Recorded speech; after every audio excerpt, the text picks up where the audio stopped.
Actually, the existing highway, when we increase the width of the highway from 2 lane to 4 lane, 4 lane to 6 lane, 6 lane to 8 lane, but now the green highway is just like Mumbai-Delhi highway. As previously there was no road. Now we are making this highway as a green highway. That is the first thing we will call it. Second important thing is, which the green world means, that we want to make this highway we want to make green revolution. Just I am telling you, particularly in Delhi UR2 ring road, we have just used 25 to 30 lakh ton of municipal garbage of Delhi from Ghazipur in road construction. Then we have already used 25 to 30 lakhs ton of garbage in Ahmedabad-Dolero Expressway. Second thing, now we are starting for making crash barrier. It is actually in the steel. In place of that, we are making from bamboo now. And successfully it is certified, and we are encouraging. Just I met with the minister from Northeast, and he was telling me that now we have started the industry for making crash barrier in bamboo. Then also we are trying to use bio-bitumen from rice straw, popular known as Perli. We have already successful experiments. The other important thing is, we are in the fuel also, we are encouraging ethanol, methanol, biodiesel, bio-LNG, bio-CNG, electric. And particularly now we are planning to make a e-highway cable from UR2, from Panipat coming to peripheral road, after that this road starts, to Jaipur. We want to make e-highway. We are in the process. And there will be luxury coaches, 2 or 3 buses jointly. And our idea is to reduce the ticket rate at compared with diesel bus by 30% and giving a good service like aviation industry. So now this is also the planning for it. And the last important point is, we want to convert our transport, public transport, on electricity and alternative fuel. That is to be the most important by which we will make the green revolution. We are making transplantation of trees, 68,000 trees already transplanted. And this year we have e-tagged the trees, and now the number is 3 crore 86 lakhs. So this type of green definition which I understand, and already in the electric there is a lot of development, and now the waiting list is started. Yes, that's right. That's very encouraging. And coming to the core subject of EVs, we are seeing a lot of headlines on EVs. I know it's not your core administrative ministry, but do you think at the policy level things should have been better on EVs? 100%. Actually, I am telling you, presently, potential of EV market, as far as the Niti Aayog statistic, potential of EV market in India is rupees 16 lakh crore by 2030. Now, at the same time, we are expecting export more. Now, you just understand, our automobile industry's number was number 4. But just 1 month before, we surpassed Japan, and our number is now number 3rd. The first number is China, second is USA, and third is India. So India is 3rd number, and now within 5 years, my dream is, and my mission is to make Indian automobile industry at least of 15 lakh crore. All the important reputed automobile brands available in India, and I feel that there will be huge export. Actually, in our two-wheeler industry, just like Bajaj, TVS and Hero, they have already exported 50% of their production. And even like big company like Suzuki, Mercedes, Toyota, they are also started export from here. We have a big potential for electric buses. I feel that within 5 years, our 60% buses will convert into electricity. Right now, only 1% have been. Yes, but there is a huge demand now, and that is exactly the field where the big potential is there. Does that include private buses? 100%. Actually, I am insisting, because as the transport minister, I always impressed by the model, London Transport. There are 9 operators, and bus belongs to operator with a public-private investment. Driver belongs to corporation, and conductor belongs to corporation, and driver belongs to also somewhere in corporation or somewhere, it's from the private sector. And there is a card system and already camera is there. So in Indian situation, our problem is that is diesel is a big problem. I don't want to make any comments on it. You know that what is happening to the diesel. And other is about ticket. Now there will be a cameras by which you can use your card at the time when you enter into the bus, either wait time when you leave the bus. So that can be a electronic system by which we can reduce the losses. And on the basis of that, I suggesting the manufacturer to make the buses on that design. And I feel that then it will be 100% possible that our state transport will be in profit. Coming to the target of 2030, aren't the numbers too lofty? What are the challenges on the way, and do you think those targets will be achieved? Actually, I'm only taking reference from Niti Aayog. The EV market in India, 16 lakh crore by 2030. Manufacturing and EV charging infrastructure, that will be investment of 14 lakh crore. Record sales in March 2023 is 1,30,000 units. 27.56 lakhs electric vehicles registered in India. Record growth of 155% in charging infrastructure. 30% EV penetration target, saving 1 lakh crore of crude oil import. That is very important. It is going to reduce pollution at the same time. India EV market is expected to grow to 1 crore unit of annual sales and create 5 crore direct and indirect job by 2030. Yeah. This is to be a good picture, and I feel that at the same time we are working on flex fuel. We have just launched one pilot project in Bangalore by adding 20% methanol in diesel. Now Ashok Leyland and Tata has also got their buses and truck IC engine where we can use hydrogen. So there are lot of development is going on, and I feel that it is going to be an alternative fuel, will be a great source for the country. The policy is import substitute, cost effective, pollution free and indigenous. So before you arrived today, we had two panel discussions where industry representatives were there. So they said they are bullish about EVs. So that is a very positive thing. But they also raised many concerns. So do you think there are challenges on the way, and how can policy resolve it? Actually, we have just finalized EV safety standards. This is very important because of lot of cases there was the burning problem was there. So because of this, AIS 156 and AIS 038, these standards to minimize fire incidents. This is to be of world standard, international standard, we accept that, and this is very important. The life cycle of cost of lithium is now coming to $115 per kilowatt per hour. Previously it was $150. I am expecting that in due course of time it will come to $100. Then the price of petrol vehicle and electric vehicle will be the same. So we are waiting for that. Is that the geo moment for EVs? Actually, frankly speaking, this is the starting now.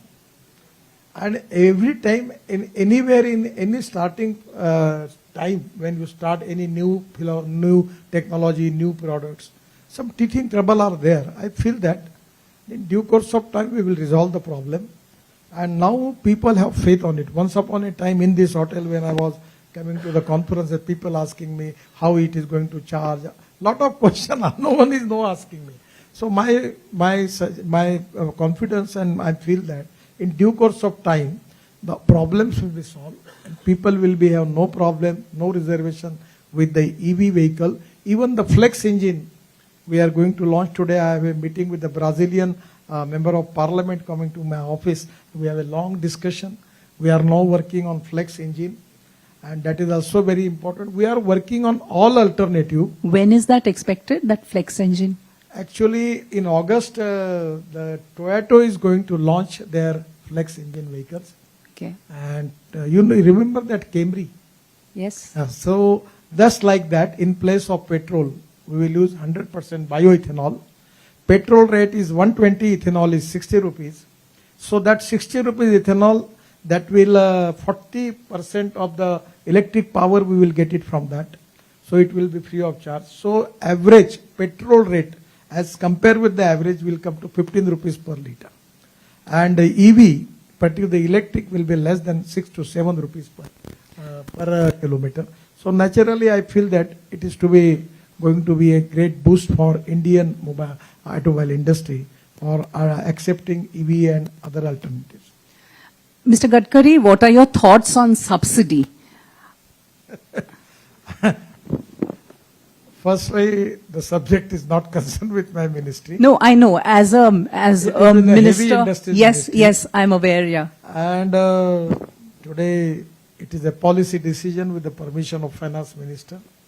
I have a discussion with the finance minister and other people, but it is not under coming my purview. But otherwise, in sync with what other countries are doing globally, are we offering the right kind of subsidy, or is it being given the right way? If the manufacturing number is increased, my honest opinion is that we don't need subsidy. Okay. But still, government is supporting, and after that it is with the finance minister to take the decision about it. Do you think Tesla will be a turning point for EV revolution in India, or do you think domestic Already EV revolution in India is already started. All are welcome, and I am coming with the electric car. You just see what Yes. type of quality is. Now Indian manufacturer also making good quality of electric cars, and I have a really good experience about it. At the same time, if Tesla want to come, they are welcome. We don't have any problem. We will support them. Have they had a discussion with you also, the Tesla top team? Many times we have discussed the issue. Actually, at the visit of Prime Minister also, there is an interaction. I am feeling that in due course of time, Tesla will come to India, because India has got a huge domestic market. And that will be a win-win situation for both. Coming to your personal choice that you use a hydrogen car, and you were one of the first to use, are there other cabinet colleagues who do the same, use electric vehicles, or what is the adoption like within the government? I am telling you that I am very much against to petrol and diesel car, fossil fuel car. So I am making the campaigning to the people that use electric car, you alternative fuel, flex engine, anything, but don't use this fossil fuel, because the pollution is a big concern. But do you have followers within the government? Many, 2-3 ministers are now using electric car. And now government has, lot of department has taken a decision that now 15-year life of government car, now it is mandatory for all the department to scrap it. So on the basis of that, the new car they are purchasing, probably majority of the department want to take electric cars. Is there any signature scheme that is in the works related to this segment, EVs? Signature scheme, I don't know. Okay, all right. And do you have any message for the industry? My message to industry is, Indian potential for e-vehicle is tremendous. It is beyond imagination. And it is domestic point of view, there is a tremendous potential. At the same time, export potential is also big. And when you will cross the number, it will reduce the cost. We will be more competitive. And I am not talking, but I am with my all information I am telling you. The cost of electric scooter, cost of electric auto rickshaw, cost of electric car, and cost of electric bus, and now we are starting electric truck also. My feeling is we are lowest in the world. And the quality point of view, we are very much good quality we have. On the basis of that, for the futuristic plan, there is a huge potential for e-vehicle in the world. And we will be the biggest exporter for that. This industry size is now presently 7.5 lakh crore. The industry is creating employment to 4.5 crore youth. This is the industry which is giving maximum GST to the state and central government. And this is the industry which contributes in our GDP growth maximum. So I feel that after e-vehicle, again it will be multiply, and that is going to be a great boost for Indian economy. At the same time, our export will be increased and employment potential will be increased. And really, this is to be the futuristic technology by which we are doing all these new vehicles. It really going to change the future of our country. To definitely our Prime Minister team to make India as Atmanirbhar Bharat and $5 trillion economy. The role of automobile industry is very important, and I feel that this is going to support our dream, which is already is our mission for all of us. We had a session on Atmanirbhar and, can EVs be Atmanirbhar? So do you really think we can be Atmanirbhar in this category? I mean, China is the biggest player, then there is Europe, there is US. So are we going to do it? Actually, in Jammu, we have just our Department of Mining and Minerals identify the lithium ion big mine there. And every year our import of lithium ion is 1200 ton. So actually when I was in Srinagar with the LG, Manoj Sinha, he called the secretary and I tell them, you don't waste time. You try to make it as early as possible that if the lithium ion, we will get it from that mine, it is going to reduce our import and reduce the cost. If we are going to reduce the cost, we will be more competitive in international market. So I feel that this is not a problem. But at the same time, we are working on alternative chemistry. That is zinc ion, aluminum ion, steel ion. Our aluminum ion also a successful experiment. I am expecting that our starters and particularly the research people are doing excellent job. In due course of time, this chemistry will be developed. And we are not only depending upon lithium ion. At the time for lithium ion, I am expecting that as early as possible, we will get it from Jammu. And that is going to strengthen our economy, that will reduce our import about lithium ion, and that will reduce the cost of the vehicle. Can we take one question from the audience? No problem. Yeah, any question?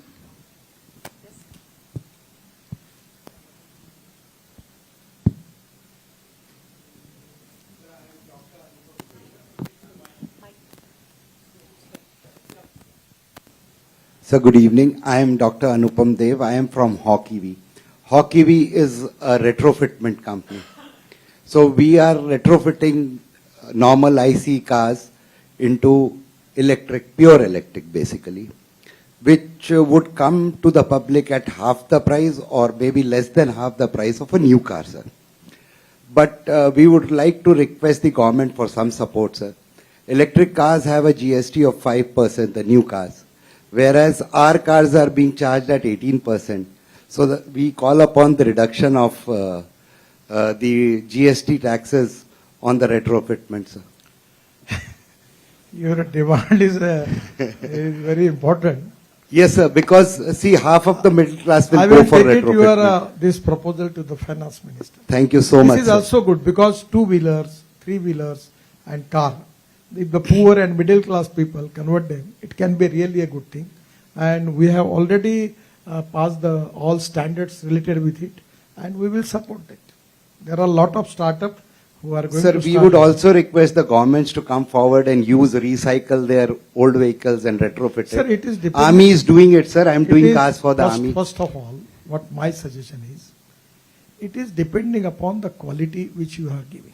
Sir, we are following all the AI I know standards. that it is to be market is going to decide about it. Yeah. Yes. If you Thanks, can give a thanks. good alternative, Thank you. 100% people will prefer it and they will take it. From Thank you, sir. Yes. Thank you. Just I was in Tirupati, there was electric bus, and actually the same principle they have. Actually, it is going to reduce the cost, but the cost of the that value was very high. Somewhere we need to reduce that, and we have to make bus very nicely, beautifully furniture and everything. Without that, people will not take it. That is to be a problem. My last question, what really will drive e-mobility? Will it be two-wheelers? Will it be cars? Will it be buses, trucks? What? All e-vehicles, and we don't need to make any market for that. I'm just asking you a simple question. Probably you may have a petrol car. your expenditure on your car may be 25 to 30,000 rupees per month. If suppose it comes to 3,000, I don't need to market you to tell you that use electric cars. Now the people are understand. Only problem is that as compared with the petrol car, scooter, auto rickshaw, the electric cost is high. But within due course of time, it will be same like petrol car, and there is a lot of saving. At the same time, there is no pollution. So people are going to take it. Now you don't need to add people. Now there are 400 startups. They are making electric vehicles, electric scooters, and everyone is booked. They are getting good orders. Some of the people making e-cart. I am telling you the example of e-rickshaw. When I started it and talking about it, there was 1 crore people who driving e-rickshaw. I fight the case up to the Supreme Court, and today I am happy that 1 crore people, you never see this cycle rickshaw on the road. Totally it is a transformation, it is change. So I feel that the people know, they understand what is the benefit, and they will, by natural course, they will take the decision, and it is going to be a big market for the country. Thank you so much, Mr. Thank you. Gadkari. It was a pleasure. Thank you. Thank you very much.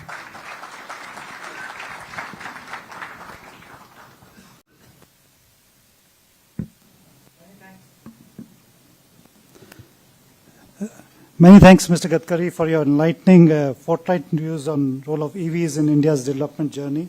Today we learned a new thing on green revolution. We always thought it was about agriculture and agriculture productivity, but you gave it a completely new context. Many thanks for that.